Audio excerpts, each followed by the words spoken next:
Makanya kemudian banyak orang yang tidak sadar bahwasanya dalam kehidupan ketika dia mencari ilmu itu niatannya adalah karena dunia. Makanya kita lihat kan hari ini banyak orang tua metodenya ketika menyekolahkan anak itu tidak sadar, dia menyekolahkan anak supaya anaknya itu menjadi pegawai dunia. Niatannya dunia. Disekolahkan di SD ini, dilanjutkan di SMP ini, nanti SMP-nya favorit di sini, dilanjutkan di SMA favorit sini. Nanti kuliahnya di sini. Kenapa? Bi, sekolahnya di SMA sini supaya kamu gampang untuk masuk kuliah di sini. Kenapa kuliahnya harus di sini? Supaya gampang kerja. Dan itu termasuk di antara perkara yang tadi dikhawatirkan oleh Nabi. Siapapun yang nyari ilmu harusnya niatnya karena Allah. Tapi kalau sudah diniatkan karena dunia, dia akan mencium baunya surga itu. Makanya kalau kita mulai hari ini, setidaknya kesalahan yang dulu kita pernah dapatkan ketika belum paham, hari ini jangan sampai terulang karena anak kita. Kalau nyekolahkan anak itu ya karena Allah. Apakah harus di pondok, Ustadz? Ya enggak.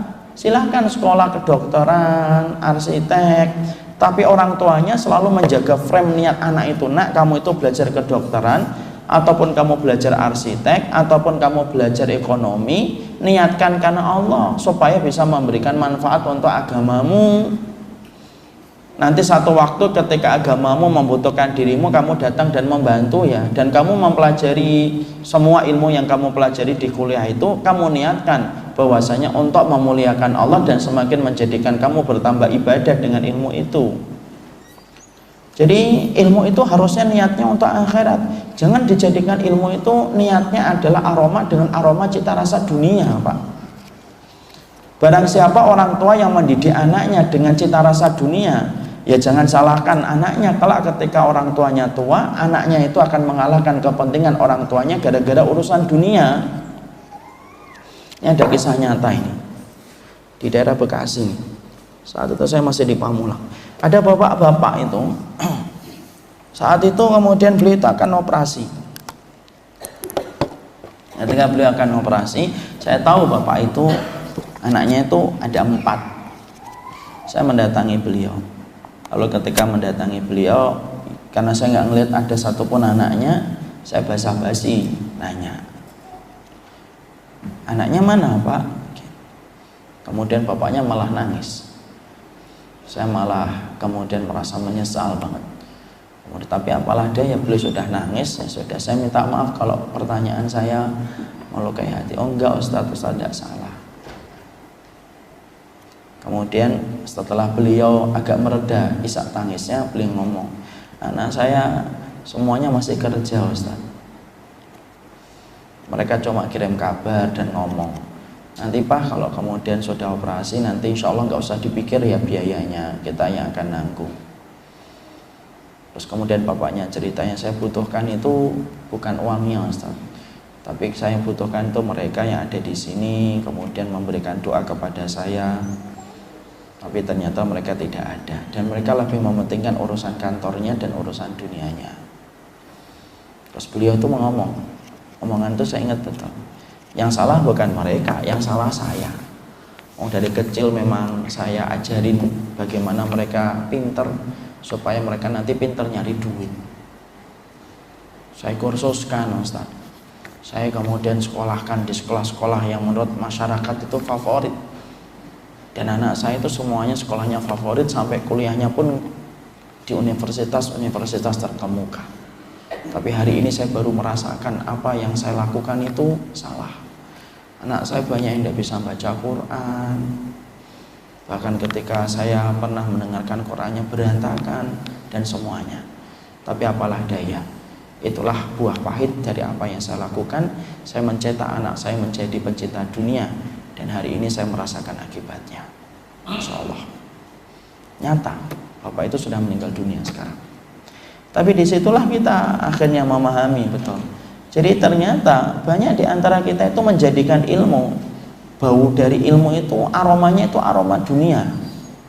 Jadi mempelajari ilmu itu aromanya dunia. Hatta ketika mempelajari ilmu agama pun sekarang aromanya juga aroma dunia. Berapa banyak orang yang hari ini itu sekolah untuk mencari titel. Boleh nggak kita mencari itu? maka sesungguhnya itu dikhawatirkan akan merusak bagaimana niat kita ketika kita mencari ilmu. Karena sesungguhnya menjaga niat itu susah. Sekalinya kita kepleset dalam hati, ketika kepleset dalam masalah niat, kepleset hati itu lebih parah daripada keplesetnya kaki. Karena keplesetnya hati itu bisa menyebabkan rusaknya seluruh kehidupan akhirat kita. Masa depan kita rusak gara-gara masalah hati. Ya. Dan tentunya kita sudah paham kan, orang yang pertama kali menjadi koreknya api neraka itu siapa? Bukan pezina. Bukan pula peminum khamr yang menjadi koreknya api neraka pertama kali untuk dicemplungkan ke dalam neraka. Orang yang menjadi koreknya api neraka pertama kali yang dicemplungkan di dalam neraka adalah orang yang beramal besar tapi kepleset dalam masalah niat. Inna awalan nasi yukdo yaumal qiyamati salah satu.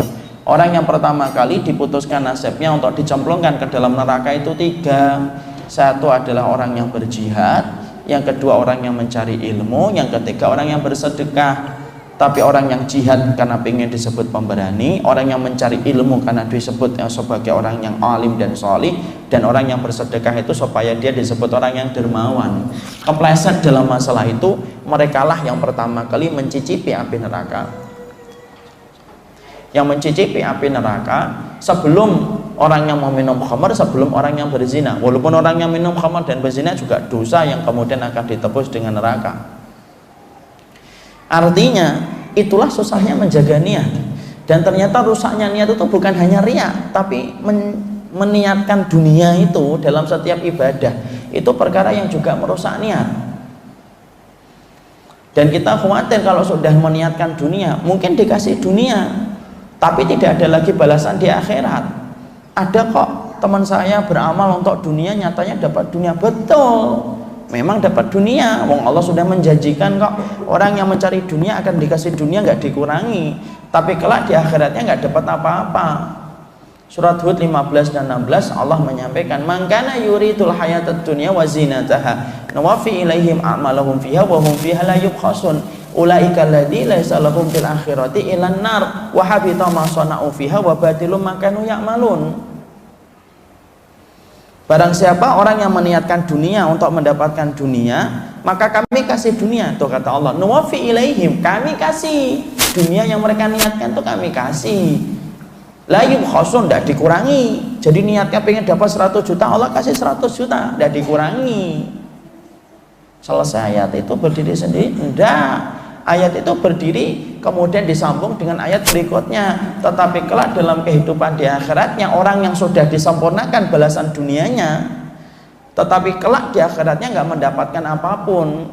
Sia-sia apa yang mereka lakukan, batil atas apa yang mereka usahakan, dan akhirnya di akhiratnya tidak mendapat apa-apa.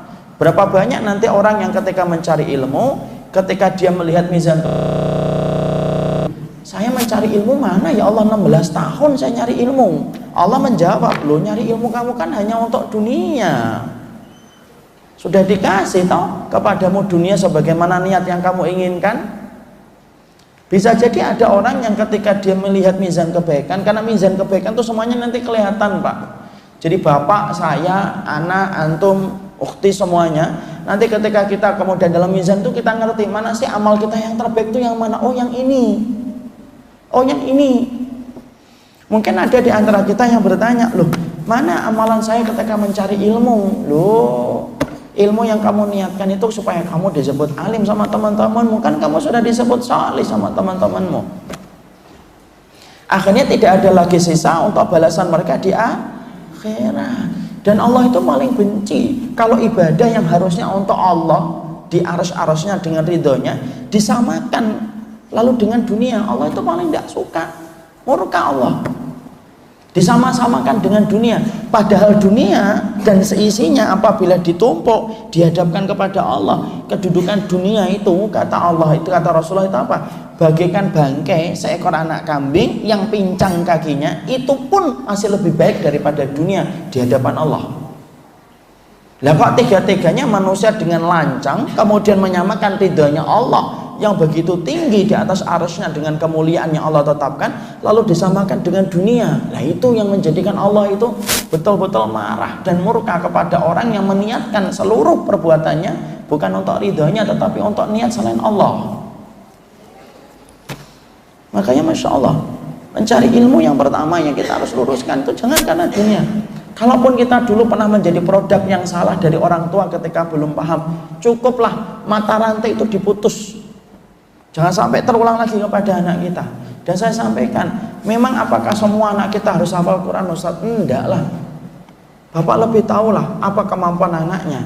Tapi saya sampaikan, kalau anak bapak itu hafal Quran, hafal ilmu agama, Masya Allah besar itu keutamaannya. Wong sholat 2 rakaat sebelum subuh aja dunia dan seisinya kok.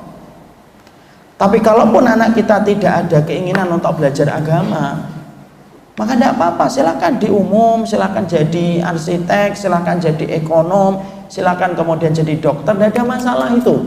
Yang terpenting bagaimana kita selaku orang tua selalu menyampaikan frame-nya itu jelas.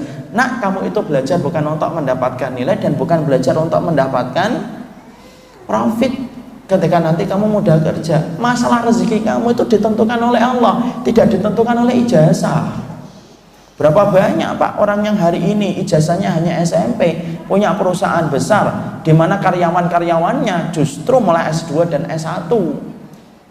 Padahal dia cuma tamatan SMP. Rezekinya mengalahkan orang yang S2. Bukan berarti kita meremehkan pendidikan, enggak. Yang ingin saya sampaikan, pendidikan itu bukan untuk mengatur dunia kita. Dunia kita itu sudah dijamin oleh Allah, Pak. Sama dengan anak-anak kita. Anak-anak kita itu rezekinya sudah dijamin oleh Allah. Jangan dirusaklah amalan anak kita ketika sudah susah payah dia sekolah. Bapak dan saya berkewajiban jaga niat anak itu. Nak, kamu kemudian ini sekolah dari jam 7 sampai jam 2, niatkan karena Allah ya nak. Karena hari ini ya Allah Pak, kalau niatkan karena dunia itu kasihan banget anak kita itu. Jam 7 dia sekolah, jam 3 dia pulang. Kadang-kadang masih banyak orang tua ngasih kursus lagi. Dengan tumpukan-tumpukan kursus yang banyak, seakan-akan itu Masya Allah, dengan semuanya itu seakan-akan apa? Niatannya hanya untuk dunia, seakan-akan itu susah banget. Lupa bahwasanya Allah itu ketika mensifati dirinya Rozak, Allah juga mensifati dirinya Rahman. Kadang-kadang kita kan lupa Allah itu Rozak, betul Allah itu Rozak, tapi Allah juga punya sifat Rahman. Sifat Rozaknya Allah itu bersamaan dengan sifat Rahmannya Allah. Jadi pasti Allah itu memberikan kasih sayang kok. Ya. Jadi janganlah kita niatkan pahala yang besar. Anak kita SD, SMP susah sekarang, apalagi kita lihat kan anak kita ini sekarang SD-nya itu Masya Allah jam 3 coba. Sampai waktu bermainnya sudah hilang sekarang itu. Hanya untuk mendapatkan sesuatu yang tidak bisa mereka lihat pahalanya di sisi Allah. Jadi anak itu mungkin kalau kita salah nggak menjaga niatnya, anak itu nanti ketika meninggal dia ngelihat, saya sekolah 16 tahun, saya bahkan S2, berarti 20 tahun sekolahnya. Loh di mana amalan saya ketika 20 tahun saya sekolah dari pagi sampai sore itu? Ya kan kamu pengennya dapat duit. Udah kami kasih kerjaan.